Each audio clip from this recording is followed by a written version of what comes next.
ஜீவன் தந்தாரே. புது பாடல் நான் பாடி இயேசுவை போற்றி என்றென்றும் வாழ்த்திடுவேன்.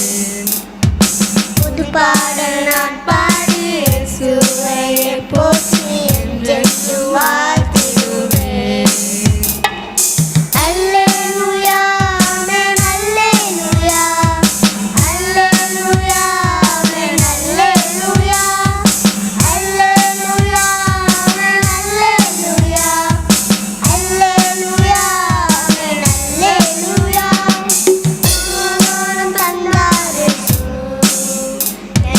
சமாதானம் தந்தார் இயேசு, சமாதானம் தந்தார் இயேசு, எனக்கு சமாதானம் தந்தார் இயேசு. புது பாடல் நான் பாடி இயேசுவை போற்றி என்று வாழ்த்திடுவேன். புது பாடல் நான் பாடி இயேசுவை போற்றி என்று வாழ்த்திடுவேன். அல்லேலூயா ஆமென் அல்லேலூயா அல்லேலூயா ஆமென் அல்லேலூயா அல்லேலூயா ஆமென் அல்லேலூயா அல்லேலூயா ஆமென் அல்லேலூயா. வல்லமை தந்தார் இயேசு, எனக்கு வல்லமை தந்தார் இயேசு, வல்லமை தந்தார் இயேசு, எனக்கு வல்லமை தந்தார் இயேசு. புது பாடல் நான் பாடி இயேசுவை போற்றி என்றென்று வாழ்த்திடுவேன். புது பாடல் நான் பாடி இயேசுவை போற்றி என்றென்று வாழ்த்திடுவேன். அல்லேலூயா ஆமென் அல்லேலூயா அல்லேலூயா ஆமென் அல்லேலூயா அல்லேலூயா ஆமென் அல்லேலூயா அல்லேலூயா ஆமென் அல்லேலூயா. விடுதலை தந்தார் இயேசு, எனக்கு விடுதலை தந்தார் இயேசு, விடுதலை தந்தார் இயேசு, எனக்கு விடுதலை தந்தார் இயேசு. புது பாடல் நான் பாடி இயேசுவை போற்றி என்றென்று வாழ்த்திடுவேன். புது பாடல் நான் பாடி இயேசுவை போற்றி என்றென்று வாழ்த்திடுவேன். அல்லேலூயா அல்லேலூயா அல்லேலூயா ஆமென் அல்லேலூயா அல்லேலூயா ஆமென் அல்லேலூயா அல்லேலூயா ஆமென் அல்லேலூயா. பிதாவாகிய தேவனாலும் கர்த்தராகிய இயேசு கிறிஸ்துவினாலும் உங்களுக்கு கிருபையும் சமாதானம் உண்டாவதாக. தேவனுடைய நாமத்துக்கு மகிமை உண்டாகட்டும். அருமையான ஜாய் டிவி நேயர்கள் அனைவருக்கும் எங்களது புதிய சுவிசேஷ கிறிஸ்தவ திருச்சபையின் சார்பாக நல் வாழ்த்துதலை தெரிவித்துக் கொள்கிறோம். இந்த நிகழ்ச்சியின் மூலமாய் உங்களை தொடர்பு கொள்வதிலே, தேவனுடைய வார்த்தையை உங்களோடு பகிர்ந்து கொள்வதிலே நாங்கள் மிக்க மகிழ்ச்சி அடைகிறோம். இந்த நாளிலே ஒரு நல்ல வேத வசனங்களுக்குள்ளே உங்களை நடத்தும்படி தேவாவியானவர் என்னை ஏவி கொண்டிருக்கிறார். இரட்சகன் என்கிற ஒரு தலைப்பில் இந்த நாளில் உங்கள் மத்தியில் இந்த செய்தியை பகிர்ந்து கொள்ள விரும்புகிறேன். தேவனுடைய அளவற்ற கிருபையினாலே இந்த கடைசி காலத்தில் சத்தியத்தை அறிவீர்கள், சத்தியம் உங்களை விடுதலையாக்கும் என்று சொல்லியிருக்கிறார். இன்றைக்கி அநேகர் சத்தியத்தை அறியாதபடி, அறிந்து கொண்டும் புரிந்து கொள்ள முடியாதபடிக்கு ஓடிக்கொண்டிருக்கிற காலங்களிலே சத்தியத்தை நன்றாக அறிந்து விசுவாசித்து அதில் நடக்கும்படியாக அநேக திருச்சபைகளிலே இன்றைக்கு போதிக்கப்படுகிறது. இந்த நாளிலும் கூட அருமையான வேத வாக்கியத்தின் மூலமாய் ஒரு நல்ல ஒரு செய்தி உங்களோடு பகிர்ந்து கொள்கிறேன். யாத்ராகமத்தின் புஸ்தகம் 14 அதிகாரம் 13, 14 வசனங்களை முன்வைத்து செய்தியை பகிர்ந்து கொள்ள விரும்புகிறேன். அப்பொழுது மோசே ஜனங்களை நோக்கி, பயப்படாதிருங்கள், நீங்கள் நின்று கொண்டு இன்றைக்கு கர்த்தர் உங்களுக்கு செய்யும் இரட்சிப்பை பாருங்கள். இன்றைக்கு நீங்கள் காண்கின்ற எகிப்தியரை இனி என்றைக்கும் காண மாட்டீர்கள். கர்த்தர் உங்களுக்காக யுத்தம் பண்ணுவார், நீங்கள் சும்மா இருப்பீர்கள் என்றான். மோசே குறித்து பார்க்கும்போது அவனுடைய பிறப்பை குறித்து நாம் தியானிப்போமானால் அது ஒரு அதிசயமான செயல்.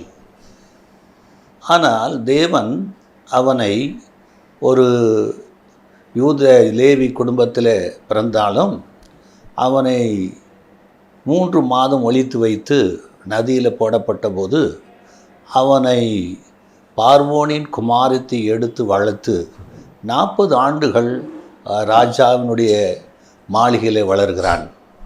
அவனுக்கு ஏற்பட்ட பெரிய பிரச்சனையினாலே அவன் ஓடிப்போய் மீதியான் தேசத்தில் அவன் ஒரு ஆடு மேய்ப்பனாக வாழ்ந்து கொண்டிருக்கிறான். அப்படிப்பட்ட நேரத்தில் இந்த மோசேயை தேவன் அழைக்கிறதை பார்க்குறோம். எதற்காக அழைக்கிறார் என்றால், இந்த மோசே மூலமாக அடிமைத்தனத்திருக்கிற இஸ்ரவேல் ஜனங்களை மீட்டெடுத்து ரட்சிக்கும்படியாக ஒரு இரட்சகனாக அவனை அனுப்ப தேவன் சித்தமுள்ளவராக இருக்கிறார்.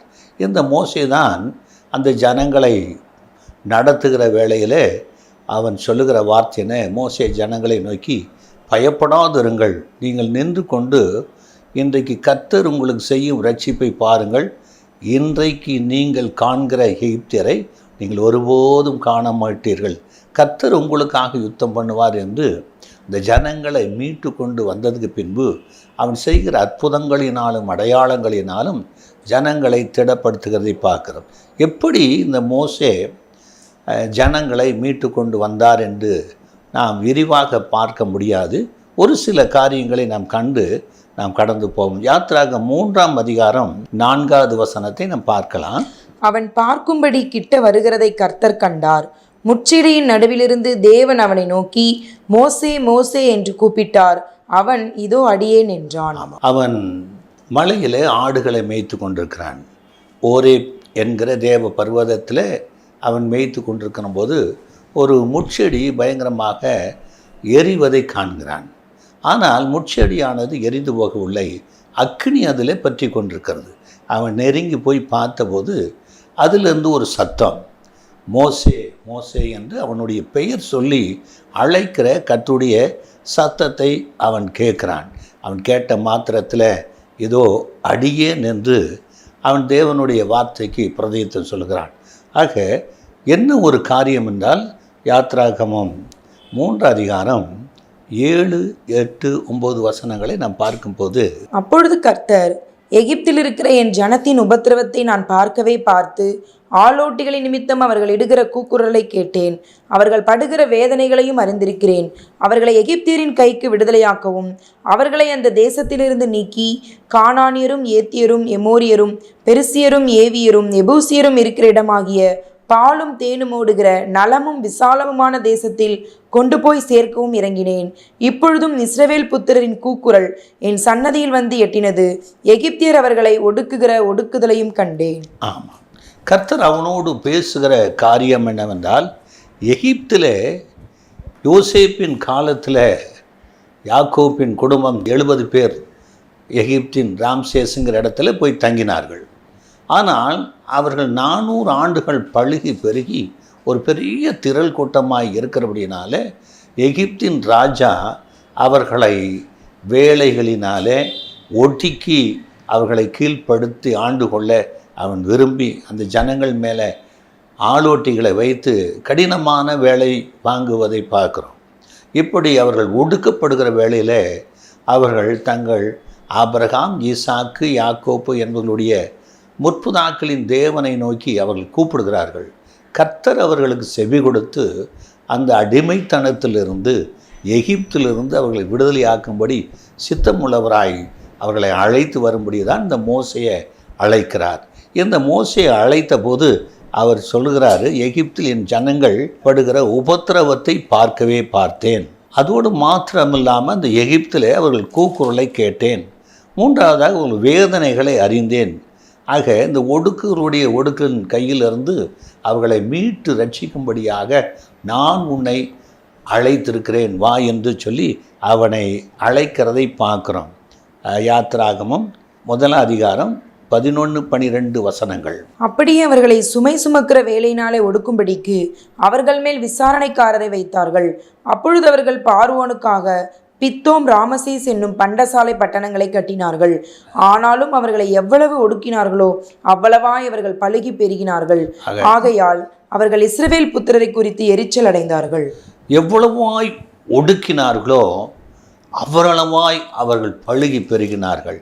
இதை குறித்து எகிப்தின் ராஜாவும் அந்த ஜனங்களும் எரிச்சல் அடைந்தார்கள் என்று நாம் பார்க்கிறோம். இவர்களை அழிக்கும்படி அவர்கள் சித்தமுள்ளவராக இல்லாமல் அவர்களை ஒட்டிக்கு வேலை வாங்கி அவர்களை கீழ்ப்படுத்தும்படியாகத்தான் அந்த ராஜாவும் அவனுடைய ஜனங்களும் அவர்களை துன்பப்படுத்தி கொண்டிருக்கிறார்கள். இப்படிப்பட்ட நேரத்தில் அவருடைய கூப்பிடுதலை கேட்ட கர்த்தர் அவர்களை அழைத்து கொண்டு வரும்படியாக மோசே அனுப்புகிறார். யாத்ராகமம் 3:10 நீ இஸ்ரவேல் புத்திரராகிய என் ஜனத்தை எகிப்திலிருந்து அழைத்து வரும்படி உன்னை பார்வோனிடத்திற்கு அனுப்புவேன் வா என்றார். ஆமாம், இப்படிப்பட்ட ஒடுக்குதலை கண்டு, உபத்திரவத்தை கண்டு, கூக்குரலை கேட்டு, வேதனைகளை அறிந்து இந்த ஜனங்களுக்கு ஒரு ரட்சிப்பை கொடுக்கும்படியாக இறங்கி இருக்கிற கர்த்தர் அந்த இரட்சகனாக மோசையை அழைக்கிறதை பார்க்குறோம். மோசே அநேக சாக்கு போக்குகளை சொன்னபோதும் கர்த்தர் அவனை அனுப்பி அந்த ஜனங்களை விடுவிக்க சித்தமுள்ளவராய் அவனை அழைக்கிறதை பார்க்குறோம். அது யாத்ராகமம் 6 5, 6, 7 வசனங்களை நாம் பார்க்கிறோம். எகிப்தியர் அடிமை கொள்ளுகிற இஸ்ரவேல் புத்திரரின் பெருமூச்சையும் நான் கேட்டு என் உடன்படிக்கையை நினைத்தேன். ஆதலால் இஸ்ரவேல் புத்திரரை நோக்கி, நானே கர்த்தர், உங்கள் மேல் எகிப்தியர் சுமத்தின சுமைகளை நீக்கி நான் உங்களை விடுவித்து உங்களை அவர்கள் அடிமைத்தனத்திற்கு நீங்களாக்கி ஓங்கிய கையினாலும் மகா தண்டனைகளினாலும் உங்களை மீட்டு உங்களை எனக்கு ஜனங்களாக சேர்த்து கொண்டு உங்களுக்கு தேவனாயிருப்பேன். உங்கள் மேல் எகிப்தியர் சுமத்தின சுமைகளை நீக்கி உங்களை விடுவிக்கிற உங்கள் தேவனாகிய கர்த்தர் நான் என்று அறிவீர்கள். ஆக எகிப்தில் உங்களை ஒடுக்கிற ஒடுக்குதலை நான் கண்டேன். உங்களை உடன்படிக்கையின் தேவனாகிய நான் ஆபிரகாம், ஈசாக்கு, யாக்கோபு என்பவர்களுக்கு கொடுப்பேன் என்று வாக்குத்தத்தம் பண்ணின இந்த தேசத்தில் உங்களை கொண்டு போய் சேர்ப்பதற்காக நான் உங்களை அழைத்திருக்கிறேன். நான் கர்த்தர் என்று சொல்லி அவர்களுக்கு தம்மை மோசையின் மூலமாக, ஆரோனின் மூலமாக வெளிப்படுத்துவதை நாம் பார்க்குறோம். ஆக அப்படிப்பட்டதான அழைப்பு அந்த ஜனங்கள் பெற்று அந்த அடிமைத்தனத்திலிருந்து விடுதலையாக்கப்படுவதற்காக மோசேயின் கையில் பெரிய 10 விதமான அற்புத அடையாளங்களை எகிப்தில் நடந்ததை பார்க்குறோம். பார்வோனும் அவனுடைய ஜனங்களும் கலக்கம் அடைந்து 10வது வாதையாக தலைப்பில் சங்காரத்தை அவர்கள் கண்டு அந்த ராத்திரியிலே அவர்கள் ஒடுக்கின அந்த ஜனங்களை போக விட்டு, நீங்கள் போய் உங்கள் தேவனுக்கு ஆராதனை செய்யுங்கள் என்று அனுப்புகிறதை பார்க்குறோம். ஆக யாத்ராகமம் 6 27வது வசனத்தை வாசிக்கலாம். இஸ்ரவேல் புத்திரரை எகிப்திலிருந்து நடத்தி கொண்டு போவதற்கு எகிப்தின் ராஜாவாகிய பார்வோனோடே பேசின மோசேயும் ஆரோனும் இவர்களே. 7 1வது வசனம். கர்த்தர் மோசேயை நோக்கி, பார், உன்னை நான் பார்வோனுக்கு தேவனாக்கினேன், உன் சகோதரனாகிய ஆரோன் உன் தீர்க்கதரிசியாய் இருப்பான். ஆக இந்த மோசேயும் ஆரோனையும் தீர்க்கதரிசியாக அந்த பார்வோனிடத்தில் பேசும்படி, அற்புதங்களை செய்யும்படி, அதிசயங்களை செய்யும்படி கர்த்தர் அவர்களை அனுப்பி பலத்த கரத்தினாலே அவர்களை விடுதலையாக்கி அவர்கள் கொண்டு வருவதை பார்க்குறோம். உபாகமம் 26 6-9 வசனங்களை நாம் பார்க்கலாம். எகிப்தியர் எங்களை ஒடுக்கி எங்களை சிறுமைப்படுத்தி எங்கள் மேல் கடினமான வேலையை சுமத்தின பொழுது எங்கள் பிதாக்களின் தேவனாகிய கர்த்தரை நோக்கி கூப்பிட்டோம். கர்த்தர் எங்கள் சத்தத்தை கேட்டு எங்கள் சிறுமையையும் எங்கள் வருத்தத்தையும் எங்கள் ஒடுக்கத்தையும் பார்த்து எங்களை பலத்த கையினாலும் ஓங்கிய புயத்தினாலும் மகா பயங்கரங்களினாலும் அடையாளங்களினாலும் அற்புதங்களினாலும் எகிப்திலிருந்து புறப்பட பண்ணி எங்களை இவ்விடத்துக்கு அழைத்து வந்து பாலும் தேனும் ஓடுகிற தேசமாகிய இந்த தேசத்தை எங்களுக்கு கொடுத்தார். ஆக தேவன் எகிப்தில் ஒடுக்கின அந்த சத்தத்தை கேட்டு அவர்களை விடுவித்து தேவன் ஆபிரகாம், ஈசாக்கு, யாக்கோப்பு என்பவர்கள் கொடுத்த வாக்குத்தத்தத்தின் தேசத்துக்கு கொண்டு வந்தார் என்று அவர்கள் தேவனை மகிமைப்படுத்துறதை பார்க்குறோம். ஆக யாத்ராகமம் 12 அதிகாரம் 40வது வசனத்து 41வது வசனங்களை பார்க்கலாம். இஸ்ரவேல் புத்திரர் எகிப்திலே குடியிருந்த காலம் 430 வருஷம். 430 வருஷம் முடிந்த அன்றைய தினமே கர்த்தருடைய சேனைகள் எல்லாம் எகிப்து தேசத்திலிருந்து புறப்பட்டது. ஆக எகிப்திலே அவர்கள் இருந்த காலம் 430 வருஷம். 430 வருஷம் முடிந்த அன்றைய தினத்திலே எகிப்திலிருந்து அணி அணியாய் அந்த ஜனங்கள் புறப்பட்டு வாக்குத்தத்தத்தின் தேசத்துக்கு வந்தார்கள் என்று வேதம் சொல்லுகிறது. யாத்திராகமம் 12 அதிகாரம் 51வது வசனம் சொல்லுகிறது, அன்றைய தினமே கர்த்தர் இஸ்ரவேல் புத்திரரை அணி அணியாய் எகிப்து தேசத்திலிருந்து புறப்பட பண்ணினார். அன்றைய தினம். இன்றைக்கு அருமையான மக்களே, இன்றைக்கு ஒருவேளை உன் வாழ்க்கையில் ஒரு ஒடுக்கத்தினால பலவிதமான பிரச்சனைகளினாலே நெருங்கி போய் கிடக்கலாம். உன்னுடைய கூக்குரல் தேவனுடைய சன்னிதானத்தை எட்டி கொண்டிருக்கிறது. இஸ்ரவேல் ஜனங்கள் அவர்கள் பட்ட வேதனைகளையும் அவர்கள் பட்ட உபத்திரவத்தையும் அவர்களுடைய கூக்குரலையும் தேவன் அறிந்திருந்தார். ஒருவேளை நீ நினைக்கலாம், என்னை கர்த்தர் அறிந்திருக்கிறாரா, என் நினைவுகளை அறிந்திருக்கிறாரா, என் வேதனைகளை அவர் அறிந்திருக்கிறாரா, மனுஷரால் எனக்கு வரக்கூடிய நெருக்கம், உலகத்தால் வரக்கூடிய ஒடுக்கம், பலவிதம் பிரச்சனைகளினாலே ஒடுங்கி போய் கிடக்கிற என்னோட வாழ்க்கை யாருமே ஆதரவற்ற நிலையில் இருந்து கொண்டிருக்கேன் என்று எண்ணிக்கொண்டிருக்கலாம். கர்த்தர் ஒரு நாளை குறித்திருக்கிறார். இஸ்ரவேல் ஜனங்களுக்கு குறித்த அந்த நாள் வந்தபோது அன்றைய தினமே அவர்கள் அணி அணியாய் அடிமைத்தனத்திலிருந்து விடுதலையாக்கப்பட்டு வந்தார்கள். ஒருவேளை ஒடுக்கத்திருக்கிற உன்னை கர்த்தர் நினைத்து விடுதலையாக்கிற நாளாக இருக்கலாம். யோபு சொல்லுகிறார் 35 அதிகாரம் 9வது வசனம், அநேகரால் பலவந்தமாய் ஒடுக்கப்பட்டவர்கள் முறையிட்டு வல்லவர்களுடைய புயத்தி நிமித்தம் அலறுகிறார்கள். அநேகரால் ஒடுக்கப்பட்டவர்கள் வல்லவராலே நினைக்கப்படுகிறார்கள். ஆக அன்பு தேவனுடைய பிள்ளைகளே, ஒருவேளை உன்னுடைய சொந்த ஜனங்கள் உன்னை ஒடுக்கலாம், அல்லது உன்னுடையதான உத்தியோகத்திலே உன்னை ஒடுக்கலாம், இல்லை உன்னுடையதான கடன் வாங்கின பிரச்சனையினால அக்கம் பக்கத்தில் உன்னை ஒடுக்கலாம். பல விதத்தில் உன்னை சார்ந்தவர்கள் ஒடுக்கி உன்னை ஸ்தானத்திலிருந்து கீழே தள்ளி வைத்திருக்கலாம். கர்த்தர் ஒடுக்கத்தில் இருக்கிறவர்களை நோக்கி பார்க்கிறார். யோபின் புஸ்தகம் 22வது அதிகாரம் 29வது வசனம், மனுஷர் ஒடுக்கப்படும் பொழுது திடப்பட கடவர்கள் என்று நீர் சொல்ல தாழ்ந்தோர் ரட்சிக்கப்படுவார்கள். ஆக மனுஷன் ஒடுக்கப்படும் போது ரட்சிக்கப்பட தாழ்ந்தோரை நோக்கி பார்க்கிறார். நாம் ஒடுக்கப்பட்டிருக்கிற நேரத்தில் கர்த்தருடைய கண்கள் பாராதபடி மறைத்து கொள்ளுகிறவர் அல்ல. இஸ்ரவேல் ஜனங்கள் தன்னுடையதான முற்பிதாக்களுடைய தேவனை நோக்கி கூப்பிட்ட போது அவர்களுடைய ஒடுக்கத்தில் அவர் கேட்டு அவர்களை ரட்சிக்கும்படி இறங்கினார். யோபு 36 அதிகாரம் 15, 16 வசனங்களை வாசிக்கலாம். சிறுமைப்பட்டவர்களை அவர் சிறுமைக்கு நீங்களாக்கி அவர்கள் ஒடுக்கப்பட்டிருக்கையில் அவர்கள் செவியை திறக்கிறார். அப்படியே அவர் உம்மையும் நெருக்கத்தினின்று விலக்கி ஒடுக்கமில்லாத விசாலத்திலே வைப்பார். உம்முடைய போஜன பந்தி கொழுமையான பதார்த்தங்களால் நிறைந்திருக்கும். சிறுமைப்பட்டவர்களை கர்த்தர் விடுதலையாக்கி அவர் ஒடுக்கத்திலிருந்து மீட்டெடுத்து உம்முடைய பந்தி விசாலமாயிருக்கும்படி, உன் வாழ்க்கை விசாலமாயிருக்கும்படி, உன் ஜீவியம் விசாலமாயிருக்கும்படி அவர் விரிவான இடத்துல வைக்கிறார். இஸ்ரவேல் ஜனங்களை அப்படித்தான் கொண்டு வந்து அவர் கால் வைத்த இடத்துல விசாலத்தில் கொண்டு வந்து வைத்தார். உன்னையும் அவ்விதமாய் வைத்து ஆசீர்வதிக்க தேவன் விரும்புகிறார்.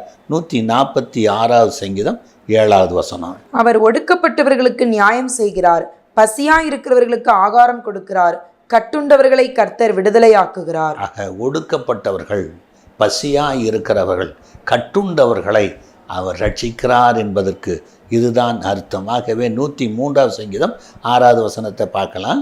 ஒடுக்கப்படுகிற யாவருக்கும் கர்த்தர் நீதியையும் நியாயத்தையும் செய்கிறார். ஆக உன் வாழ்க்கையில் யார் உன்னை ஒடுக்கினார்களோ, யார் உன்னுடையதான நீதியை, உன்னுடையதான நன்மையை, உன்னுடைய வாழ்க்கை இருக்கிற உண்மையை அவர்கள் புறக்கணித்து விட்டு உன்மேல் பொய்யாய் குற்றச்சாட்டு சொன்னார்களோ, உன்னுடையதான நன்மையை பெற்றுக்கொண்டு ஒடுக்கினார்களோ கர்த்தர் நீதி செய்கிற தேவன். இஸ்ரவேல் ஜனங்கள் எகிப்தில் அடிமைப்பட்டு கிடந்த போது அவர்களை துன்பப்படுத்தின அந்த ஜனங்களை கர்த்தர் நியாய தீர்ப்பு செய்யாமல் விடவில்லை. 10 விதமான வாதைகளினால அந்த தேசத்தை தேவன் கலங்கடித்து அவர்களுக்கு நீதி செய்து அவர்கள் கிடைக்க வேண்டிய உண்மையான நன்மையை அவர்கள் கொள்ளையிட்டு கொண்டு வரும்படியாக கர்த்தர் செய்தாரே, அதே கர்த்தர் தான் இன்றைக்கு உன் வாழ்க்கையிலும் உன்னை ஒடுக்குறத, உன்னுடைய வாழ்க்கையில் சிறுமைப்படுத்துகிற, உன்னை புறக்கணிக்கிற மக்கள் மத்தியிலிருந்து மீட்டெடுத்து விசாலத்துக்கு கொண்டு வந்து ஆசீர்வாதமான வாழ்க்கை கொடுக்க அவர் சித்தமுள்ளவராயிருக்கிறார். அந்த ஆண்டவராகிய கர்த்தர் உங்களை ஆசீர்வதிப்பாராக. எங்கள் அன்புமிக்க ஆண்டவரே, எகிப்தின் அடிமைத்தனத்தில் 430 வருஷம் ஒடுங்கி போய் கடந்த இஸ்ரவேல் ஜனங்கள் உம்மை நோக்கி கூப்பிட்டார்கள் ஆண்டவரே. அவருடைய கூப்பிடுதலை, அவருடைய கூக்குரலை, அவருடைய ஒடுக்கத்தை, அவருடைய வேதனையை அறிந்து ஆண்டவரே மோசேயும் ஆரோனே ஆகிய இரட்சகர்களை நீர் அவர்களுக்காக அனுப்பி இந்த அடிமைத்தனத்திலிருந்து மீட்டெடுத்து விசாலத்துக்கு கொண்டு வந்து அவர்களை ஆசீர்வதித்த தேவன் இன்றைக்கு இதே நிலையில் ஒடுக்கப்பட்டு போய் சிறுமைப்பட்டு போய் எல்லாவற்றையும் இழந்து போன நிலையில் நெருக்கப்பட்டு கிடக்கிற ஆண்டவரை புறக்கணிக்கப்பட்டு கிடக்கிற மக்களுக்கு ஆண்டவரே நீர் சொல்லுகிற வார்த்தை, நானே தேவன், பயப்படாதிருங்கள், இன்றைக்கு காண்கிற எகிப்தியரை ஒருபோதும் காண மாட்டீர்கள் என்று சொல்லி ரட்சிப்பை கொடுக்கிற கர்த்தர் எங்கள் மத்தியில் ஜீவனுள்ளவராய் இருக்கிறேன். இந்த வார்த்தை கேட்ட ஆண்டவர் ஒவ்வொருத்தர் மேலும் ஒவ்வொரு குடும்பத்தின் மேலும் நீர் அப்படிப்பட்ட ரட்சிப்பை கொடுத்து அவர்களை ஆசீர்வதித்து அவர்கள் மகிழ்ச்சிக்குள்ளாக, சந்தோஷத்துக்குள்ளாக, நித்திய கிருபைக்குள்ளாக, சுகத்துக்குள்ளாக நடத்துவீராக. இயேசுவின் மூலம் வேண்டிக் கொள்கிறோம் பிதாவே. ஆமென். ஆமென். You're the King of Kings, you're the Lord of Lords, you're the Prince of Peace. You're Emmanuel, supernatural, Savior of the world. I will sing your praise.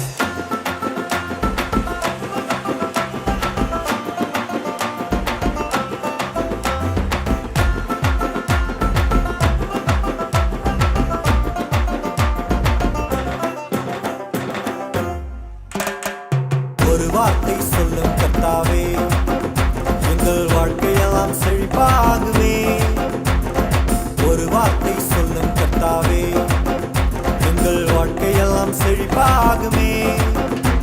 உம் வார்த்தையிலே சுகம், வார்த்தையிலே மதுரம், வார்த்தையிலே எல்லாம் சந்தோஷம். உம் வார்த்தையிலே சுகம், உம் வார்த்தையிலே மதுரம், உம் வார்த்தையிலே எல்லாம் சந்தோஷம். You're the King of Kings, you're the Lord of Lords, you're the Prince of Peace. You're Emmanuel, supernatural, Savior of the world. I will sing your praise.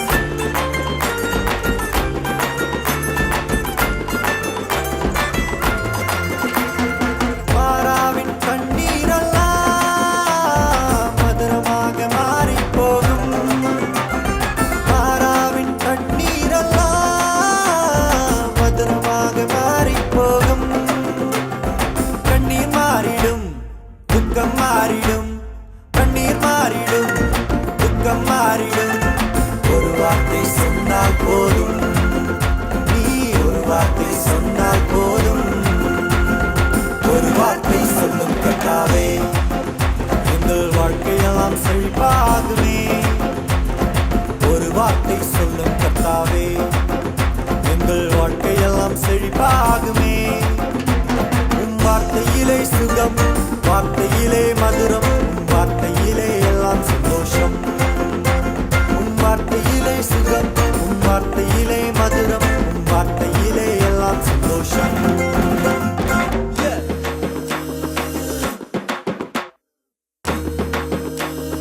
Yeah. Yeah.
எங்கள் சபையின் ஞாயிறு ஆராதனை நேரங்கள்: ஆங்கில ஆராதனை காலை 7 மணி முதல் 8:30 மணி வரை, தமிழ் ஆராதனை காலை 8:30 மணி, தெலுங்கு மற்றும் தமிழ் ஆராதனைகள் மாலை 7:30 முதல் 9 மணி வரையிலும் நடைபெறுகிறது.